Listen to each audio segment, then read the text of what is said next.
Yeshem Adonai Baruch Hu Olam, Hashem's name will be blessed forever and ever. Shalom, everyone. Today, new topic about Shabbat laws. It's preparing on Shabbat for weekdays. After finishing talking about mixtures of kosher, not mixture, we talked about, what was it? Washing utensils and inserting utensils on Shabbat in the mikveh. We're done with that. The next topic is about preparation. People doing sometimes a lot of things that they're not aware of, which is actually not appropriate. So let's start with the title. The title is about preparing on Shabbat for weekdays. Everybody knows it means that this is not permitted, right? Can you tell me why? What's the problem with me preparing clothing for Sunday? I want them to wake up in the morning. I have to catch a plane. I have a plane I need to catch right after Shabbos. I need to prepare a suitcase. What's wrong with that? Before that, let's dedicate this to for Shalom, speedy recovery for any names you want to mention. Amen. So what do you think would be the problem? I want to prepare a suitcase, just put a few items that I forgot, and I have after Shabbat davening, rush to the airport. Your focus should just be on Shabbat. Ma? Your focus should just be on Shabbat. My focus should just be on Shabbat. Okay, I hear. Baruch atah Adonai Eloheinu melech haolam shehakol nihyo bidvoro. I was thinking about an example to share in order to simplify the idea of this concept, preparing for Shabbat to a weekday, or even from a Yom Tov to a Shabbat, or even for a Yom Tov to another Yom Tov. It's kind of like you're talking with someone is you're making a conversation, and when he started to talk to you, you all of a sudden turn your face and you're talking with someone else. It's like when you're on a date with a girl and okay. you talk to her, and then all of a sudden you look up and see this Tennessee Tennessee losing. You're paying attention He to never been on a date till he made rather than it a blind. girl. You know what I'm saying? Okay. That's how he does. I just had to throw that part for you. So, okay, I hear you.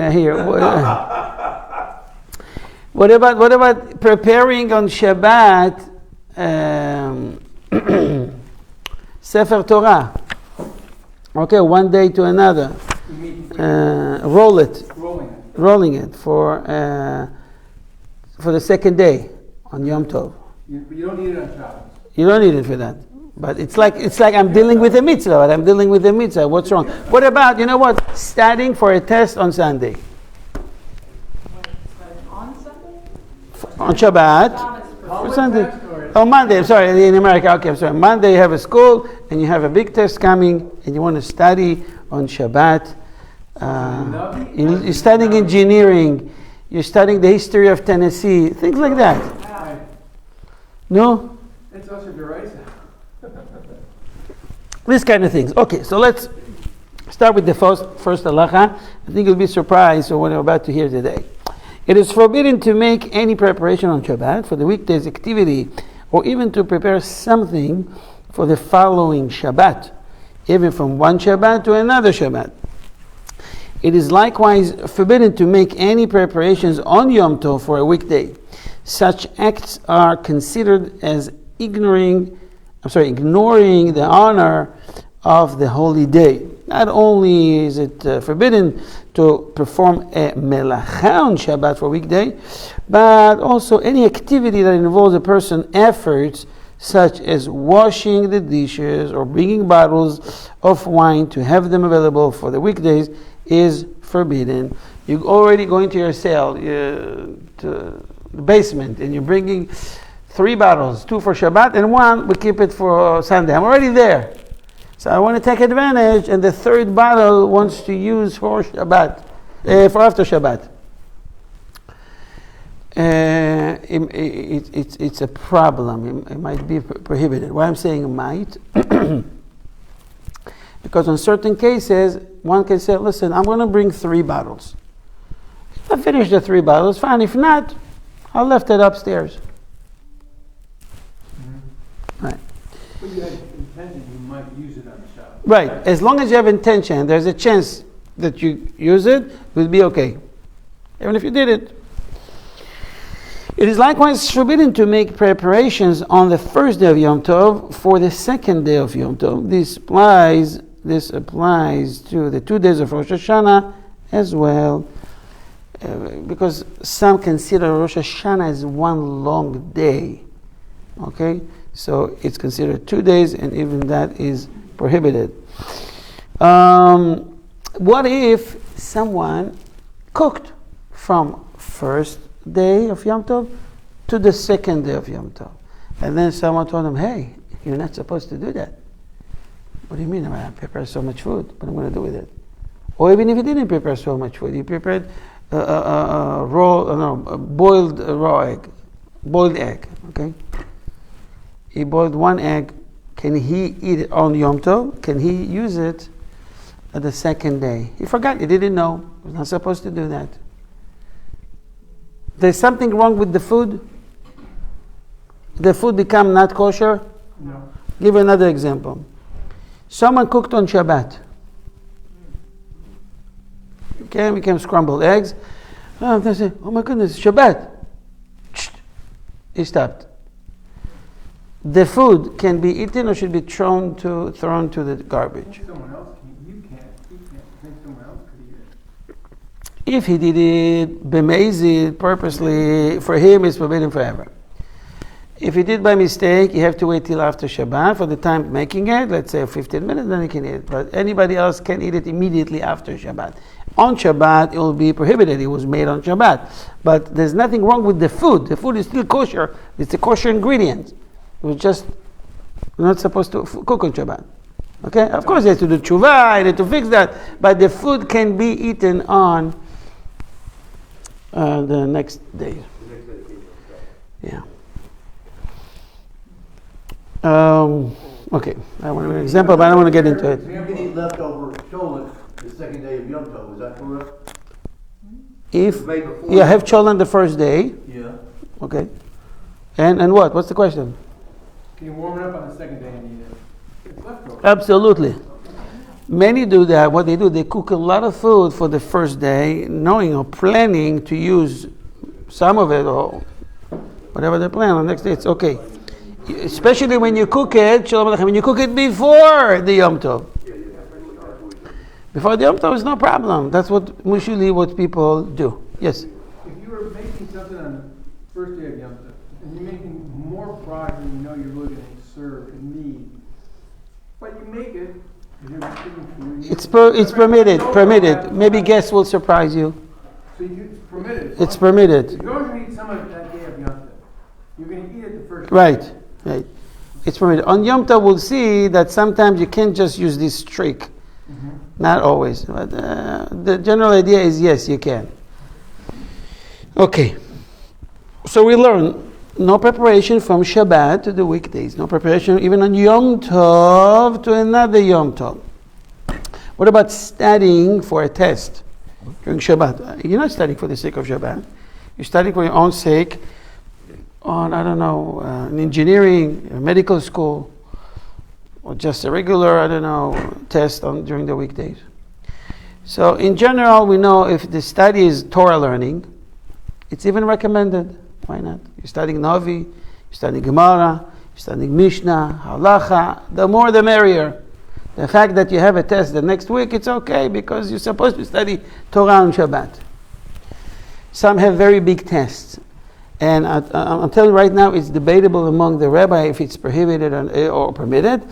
Rabbi Ovadia is more lenient about it. And we'll see it, Be'ezrat Hashem, the next few halachot. It is permissible to study Torah subject on Shabbat, even if one needs to know that material only the next day. This is not included in the prohibition of preparing on Shabbat for the weekdays. The following halachot discussed several examples where this is pertinent.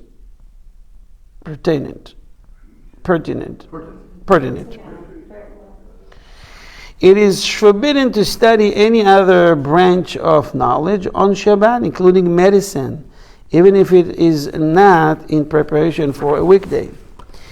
If a doctor needs to research something that he needs to know on Shabbat itself, he may do so. Likewise, a medical student who is about to take a test on Sunday and who has little time to prepare for it may rely on the opinion of Ramban and Rashba, who ruled that it is permissible to study true sciences on Shabbat. Okay, at the end of the day, it's to help humanity, to help other people. This knowledge is good for the society. Okay. On Shabbat, the rabbi saw another rabbi, the Maggid Shir. I want to tell him, hey, can you prepare a shir for Sunday? He wants to tell him to prepare shiur, not for Shabbat, for Sunday. It is permissible to study Talmud or Halacha on Shabbat in preparation for teaching on Sunday, and he can even tell him.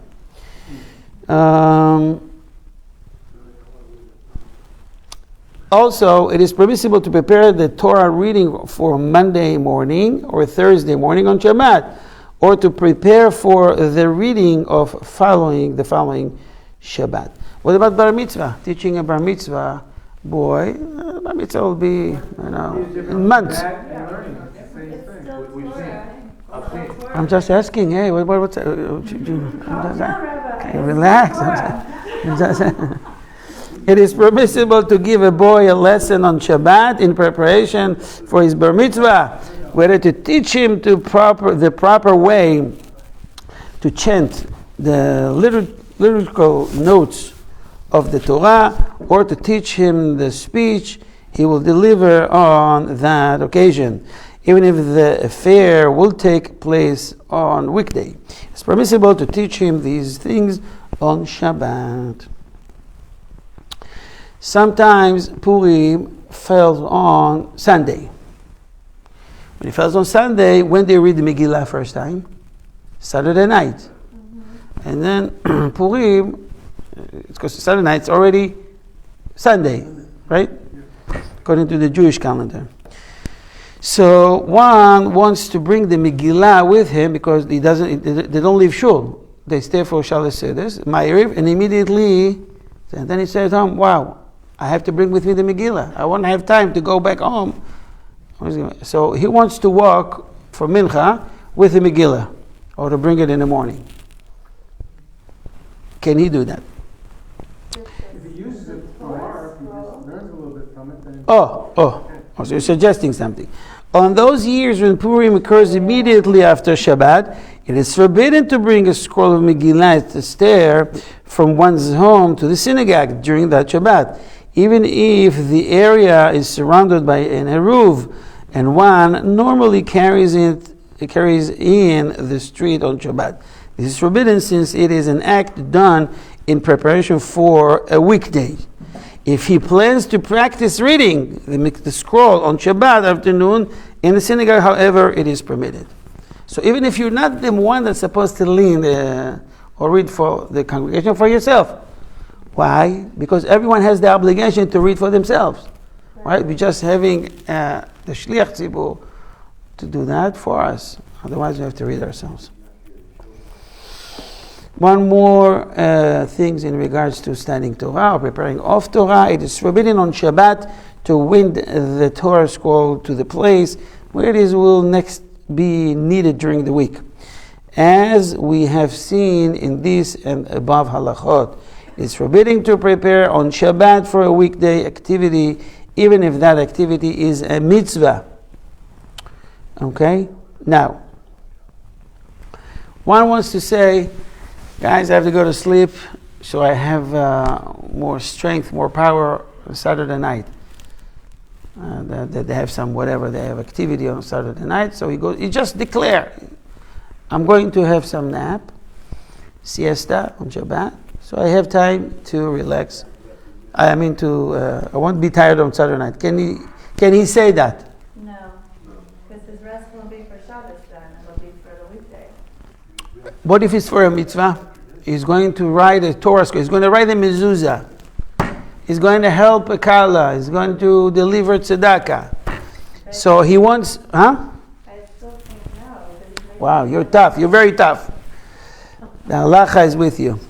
It is permissible to take a nap on Shabbat afternoon, even if the entire purpose is to have it's proper to rest. Okay.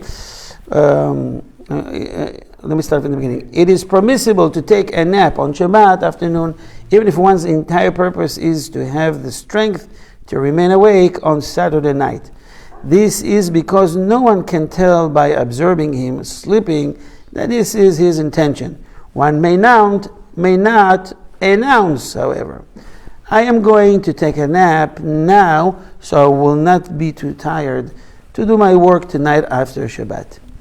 Even if one's plans are to study Torah or to write a Torah scroll or some other volume. Okay? Yes, rest, don't declare. Okay, the next halacha, maybe I need to bring introduction, maybe not. Well, let me see. Let me just read it and tell me if you get it. Let me do the introduction. The meat that you buy from Tam or from Oev Israel Foundation.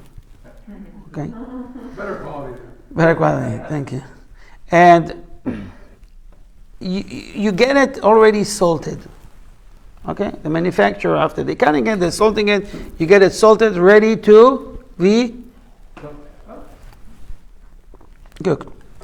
And it's important halacha because some people think that frozen meat in the freezer might be muktzeh, not muktzeh. Something maybe we'll discuss later. But we're talking about a salted meat. Meat that is not salted, it's a problem. Up to how long one can leave meat to be unsalted? 3 days, 72 hours. Right? 72 hours. And he raised other questions about internal body parts. For example, chicken liver. Chicken liver, the only way to kosher it or to eat it is to put it on a fire. You can't really salt it. It's all blood. Put it on a fire or any other method that is permitted to cook. Okay? The Sfaradim a little bit more strict about it. You have to do shtiva erev. You have to cut a little bit and put some salt, and then you can barbecue it. Frying it is a problem. Frying it, we mean oil, right? Yeah. Or broil it. Broil it in the oven. Okay? In a permitted way. I don't want to go there because I want to talk about this the whole class. If you want to do it, bottom line, you can do it in a permitted way, and whatever it drips, it's better to put something that is disposable. Otherwise, it will make it not kosher. It's a big issue. This is why you can't get here, by the way, raw liver. Can you get here raw liver? You can't. I asked Rabbi Shol, was many years ago, why. He said there's a problem. People don't know how to kosher it, and they're causing a lot of problems. So they will sell it cooked, broiled. All right. I don't know if you know. It's really, really good to people that suffers from a low blood count. I don't know how you call it that. Low iron. If you eat from it once or twice, it will go from whatever number over 14 and 15. My wife needed it, especially around the pregnancy. And whenever I gave her this liver, she's really good. So I asked Rabbi Yisrael, I thought, I need it for my wife. So he permitted me, he talked with the Mashgiach privately to take it. So they save it to me till they got the point, I think a year or 2 years later, that they stopped bringing it anymore. They don't even have it in the boxes anymore. So it's a good method, by the way, if you want to have iron, something. Anyways, going back to what we talk, in order to get the blood out of the meat, you need to salt it. There's only 2 ways to get the blood out of the meat.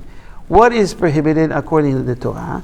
According to Torah, blood is prohibited, right? it's mamash karet.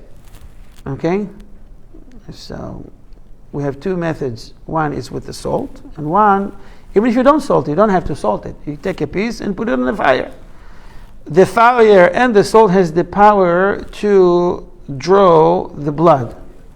Okay? What if you want to eat a raw meat?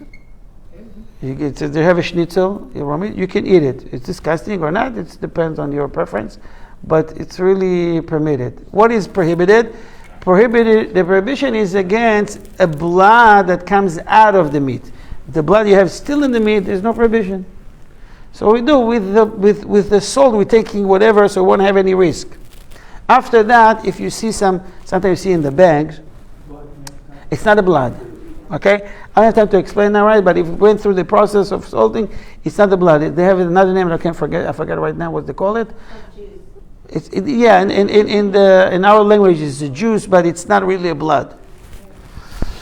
So it's not a problem. Okay, so why are we saying all that? Listen to this. The Shulchan Aruch ruled that if 72 hours have passed since meat was slaughtered and it has not yet been salted to purge it of its blood, it may no longer be done. This meat may no longer be cooked, but it may be eaten raw or, if roasted, over an open fire. If it is necessary to wait more than 72 hours, however, one can rinse the meat with water before the deadline, and then one has another 72 hours to salt the meat. Now listen, what's going to happen? The question is the following. If on Shabbat one realized that the deadline will pass before Shabbat is over, he's looking at the meat, he spent a lot of money for this bunch of steaks or whatever. He says, I can earn time. I can wash it and I get another extra 72 hours. But it's Shabbat. If I still wait after Shabbos is over, it's gone. So if on Shabbat one realizes that the deadline will pass before Shabbat is over, one may place the meat in a sink and to wash one's hands over it to extend the deadline. So like we're tricking the system. I'm washing the hands. What happened? The water that's falling out of it. In the meantime, I'm washing it. So I got an extra 72 hours. This is not considered an act of repairing, okay, a non-kosher food, since the meat is kosher as it is at this time. The rinsing only prevents it from entering a stage when it may no longer be cooked. Sephardic Jews follow the ruling of the Shulchan Aruch that raw meat is not muktzeh, since the meat can be eaten raw without being salted. There is a basis for Ashkenazic Jews to be lenient in this case as well. I don't want to bring the whole, but this is the halacha. There's a name for it that you what would you call it when you eat slices of very thin raw meat? What's the name of it? Yeah, that's the. That's not a good question. The chicken. Yeah, I was going to ask you. I have it in one of the wedding that I went in Israel, and it's okay. It's not that people get so excited from it. It's okay. It's not. Does that also apply to chicken? Is it meat? Yeah. Apply to chicken also? Yeah. And then when you're talking about kosher, you're soaking and salting it, right? Soak and salt. In this case, you're just soaking it. You're just giving it another extra 72 hours. Within these 72 hours, you can salt it. But isn't it when you kosher meat, not that particular thing, but if you want to take a piece of meat, not on Shabbat? Yes, of course. You have to wash it, salt it, and wash it again. Yes. I used to do it when I was young. I don't know. You guys here are very, very, very young. But when I was young, I'm talking in the 70s. No, my mom used to do it. We did it ourselves, you know. It's to kosher 5 chickens takes time, huh? Yeah, it didn't come from the butcher. Right. And my grandma didn't trust the butcher. Nonetheless, she was very good, but she wanted to do it herself. It was a whole process. Anyways, they don't do it anymore today, Baruch Hashem. Now, so if we can prepare on Shabbat, for the weekdays, why do I see people leaving the shul with a talis? They have a talit. Why are they taking the talit? To be used next Shabbat or during the weekdays. I'm just raising a question. I'm not saying it's okay or not okay, but it's okay to do that? Halacha says, after the services in the synagogue, it's same apply for siddur, for any book that you bring with you. Okay. After the services in the synagogue, it is permissible to bring one's talit back home, even though he has no further use for it on Shabbat. Bringing it home is not considered preparing on Shabbat for the weekdays. As explained previously, if the area is not surrounded by an eruv, one may not carry a talit home, but one may wear it home. Wear it. Otherwise, one should leave the talit in the synagogue before Shabbat begins. And after the morning services, he will leave it there until after Shabbat. It is proper that Sephardic Jews refrain from carrying in the street on Shabbat, even in an area surrounded by an eruv. Therefore, one should wear the talit to and from the synagogue. That last statement, is it just dealing with talis for Sephardic kid or anything? Anything. It's just an example. With the talit, you can wear it. Right. You can wear siddur. But if you're not wearing it and you carry it home because you have an error, then why are you allowed to do that? Ashkenazim you can. Okay, but why? Why? Because you. I tell you, the main idea here, because eruv, according to the Rambam, it must be a real wall. This is called eruv. Wall. Not sure, stone wall or whatever. What we have here is just a rope. We, how you call it? Not distinguish. We are. You mark an area, okay, with a rope, and according to many poskim, this is good enough. According to the Rambam, it makes it more complicated. Let's put it that way. You might be able to do that if you have poles a certain distance from each other. I don't want to go through it, but it's because of Eruvin, a little bit complicated. Okay, next.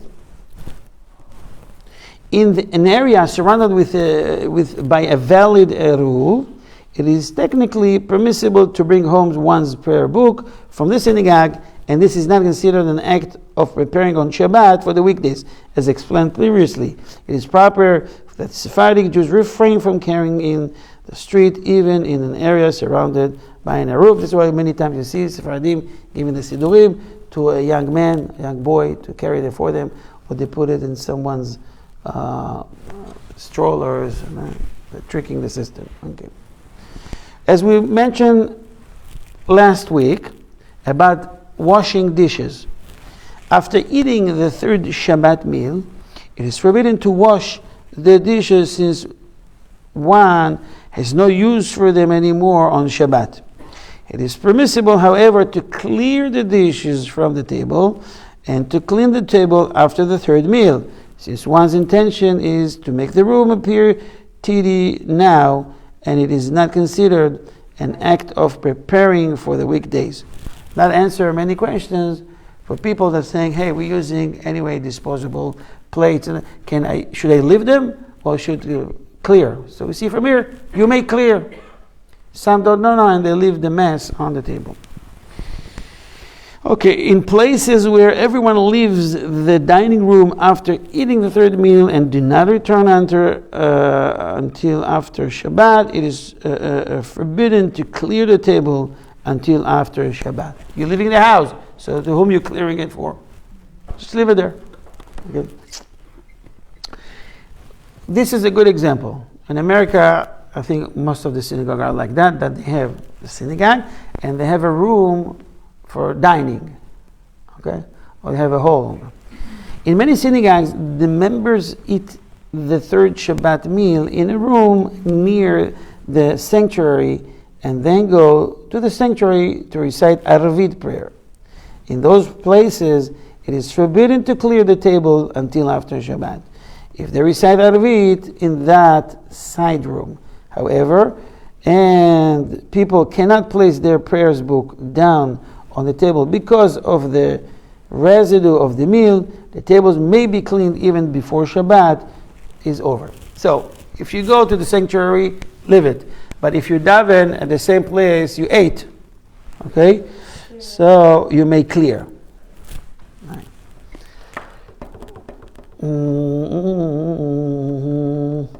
I think I'm going to answer a question you guys asked last week about filling a sink with water. I think you guys asked that, right? Okay. In those cases where it is permitted to clear the dishes from the table after eating the third Shabbat meal, one may stack the dirty dishes in the sink, even though people are still going to use the sink to rinse fruit or to wash their hands. Even though this activity might fill the sink with water and facilitate the dishwashing later on, it is permitted, and it is not considered an act of preparing on Shabbat for the weekdays. If the dirt on the dishes is likely to dry and be doubly difficult, right, to wash after Shabbat, it's permissible to stack the dishes in the sink and turn on the faucet so that the sink will fill up.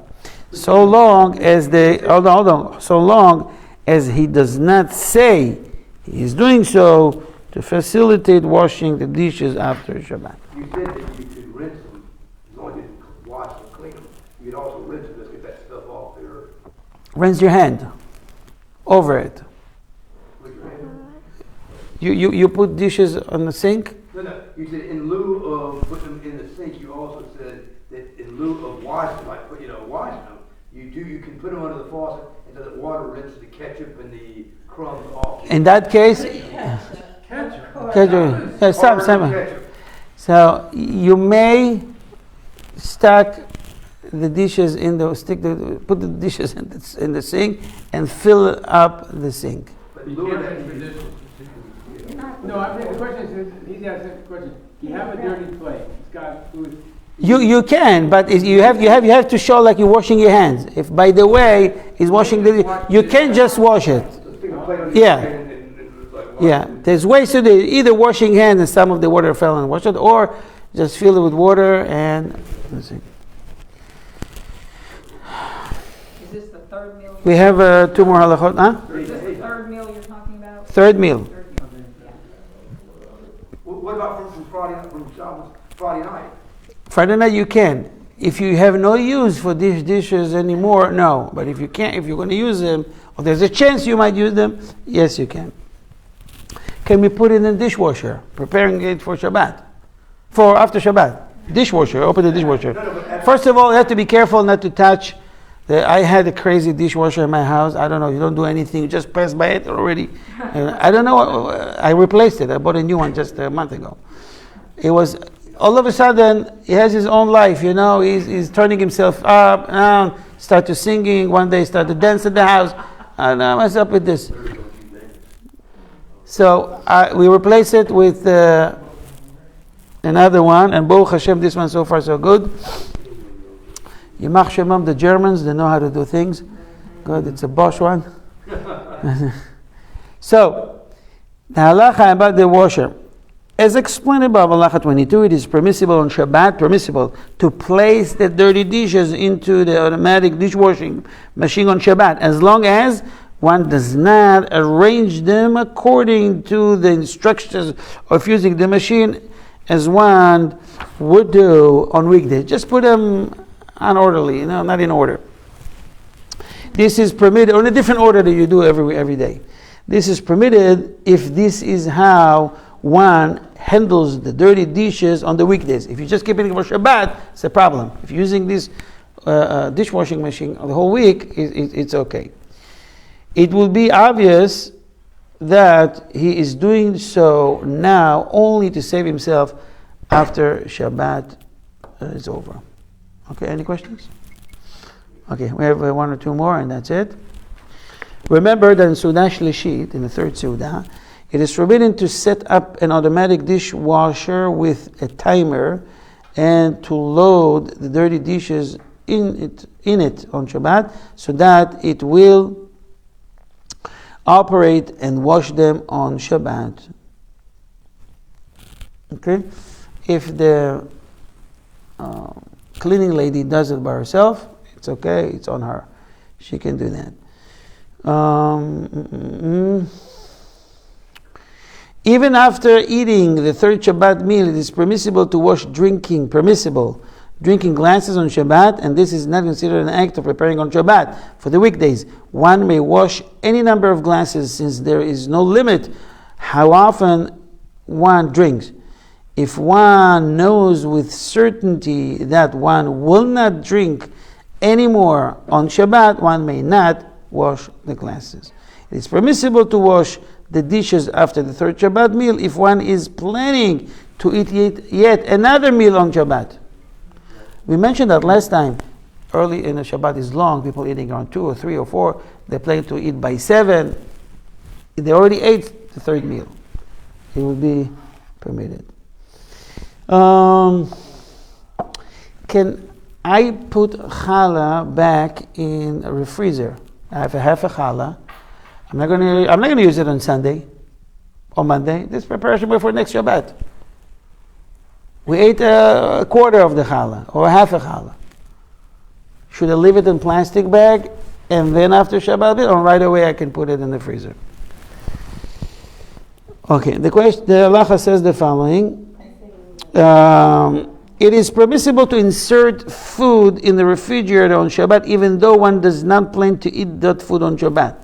This is not an act of preparing on Shabbat for the weekdays. This is especially so if the food might spoil if left out. It is permissible to insert a loaf of bread in the freezer on Shabbat to prevent it from becoming dry and stale. Stale? Okay. Stale. This is not considered an act of preparing on Shabbat for the weekdays. Can I get 5 more minutes and I just finish this part? Just five more minutes, and I think I have just 5 more, and that's it. Okay, it is forbidden to shake out pillows and blankets on Shabbat to air them out for the use of on Saturday night. It is permissible, however, to make the bed on Shabbat morning so that the house will not appear messy. If it's already late in the afternoon and it is unlikely that anyone will enter the bedroom, one may not make the beds. A lot of people have parties during Saturday night, right? And they want to prepare, moving chairs, tables, preparing some food. It is forbidden to begin the preparations for Saturday night party on Shabbat itself. One may not rearrange the furniture or spread tablecloth on the tables or other such activities. Likewise, if the first night of Pesach is Saturday night, one should explain to one's family that it is forbidden to set the table for the Seder until Shabbat is over. And I think they're announcing it in the shul. That happens occasionally, and they tell they're only going home. They do tefillah late anyway, so. When preparing for a communal affair, however, it is possible to be lenient and begin immediately after sunset. After sunset, it's not really nightfall, but can be lenient in these cases. Child, you want to put the kids to sleep. Shabbat is not over yet. Cannot dress them with a pajama. It is permissible to dress little children in their pajamas on Shabbat afternoon, even though they will go to bed only after Shabbat is over. This is not considered an act of preparing for Shabbat for the weekdays. If the parents change them into their pajamas every day at this time. Okay, tomorrow. It is forbidden to bring wine to the synagogue on Shabbat for Havdalah on Saturday night, even if one has the practice of carrying in an area surrounded by an eruv. It is permissible, however, if people plan to drink some of the wine during the third Shabbat meal in a synagogue. So again, we can trick it. We can bring it to the Sudat Lashit, but leave it we will have for Havdalah. If people plan to drink some of the wine during Shabbat, even without this, if it will be difficult to fetch the wine after Shabbat is over, one can be lenient and bring it to the synagogue on Shabbat for Havdalah. But he should bring it before sunset, when it is still permissible to drink wine during Shabbat. Maybe someone wants to taste from it. I have clothing. Messing. It's a mess. I want just to put it in the washer, so it won't be messy. I have dirty towels. Towels to the washer. Can I do that on Shabbat? No. What's the difference between that and a basket near the washer? Because it's like you're ready. It's ready to wash. Like you're ready to wash it. It is proper to refrain from inserting clothing into the washing machine on Shabbat, since this appears to be an act of preparing on Shabbat for the weekdays. People do not usually throw their clothes into the washing machine immediately after they take them off. Even so, if one acts leniently and does place clothes in his washing machine on Shabbat, there's a halachic basis upon which he can rely, and particularly if his intention is to avoid an unpleasant odor of the dirty clothes. So you can. It's better not, but if the intention is it's dirty, smell bad, you may put it. I put it on the back porch before I did that. Someone before Shabbat over is asking, can I grab a siddur from the bookshelf? Why not? I'm preparing for the tefillah after Shabbat. So should I wait? Or can I take it now? Shabbat in 2 minutes. Shabbat is over in 2 minutes. So the halacha says, if someone takes a Torah book from the bookcase on Shabbat to read from it, he may return the book on itself. Okay? No, skip one, I'm sorry. If someone comes to the synagogue while it's still Shabbat, in order to recite the Arvit prayer, he may take a weekday prayer siddur, okay, from the shelf, and bring it to his seat, even though it's still Shabbat. This is not considered an act of preparing on Shabbat for the weekdays, if his list reads something in the prayer book during Shabbat, or if he fears that if he waits until later, there will be no more prayer books available. So there's a way to avoid that. The last two halachot in this siman. If someone takes Torah book from a bookcase on Shabbat to read from it, he may return the book to its shelf afterward. This is not considered an act of preparing Shabbat weekdays to the weekdays, not only if the book is in his hands, but even if he has to put it down on the table or a chair, it is permitted, since the Torah book deserves the honor of being put in its proper place and not just left around. Thus, replacing it on the shelf is an act needed at the moment itself, and it is permitted. You know, in Israel we have a special card that you can use it for a bus. Many people walk to the Kotel, to the Western Wall, on Shabbat. But after Shabbat, they want to use this card for a bus, to come back with a bus. Can they do that? The halacha is obvious that if someone goes a long walk on Shabbat, like going to the Western Wall in order to pray there and remain there until after Shabbat, he may not take a bus ticket with him to use to return home. It's like carrying a cart, carrying money. Right? Something like that. Next time, Be'ezrat Hashem, we'll talk about preparing animal food. People have birds, they have cats, they have dogs. Taking them out on Shabbat, walking with them, feeding them on Shabbat. All these halachot you will find very interesting halachot in regards to this concept. Any questions? God bless you with a good week, with a great parnasah, with a good health. Shavua tov. Thank you, Rabbi. Thank you. Yes, sir. I need to clarify. Yes. Friday night, the first meal,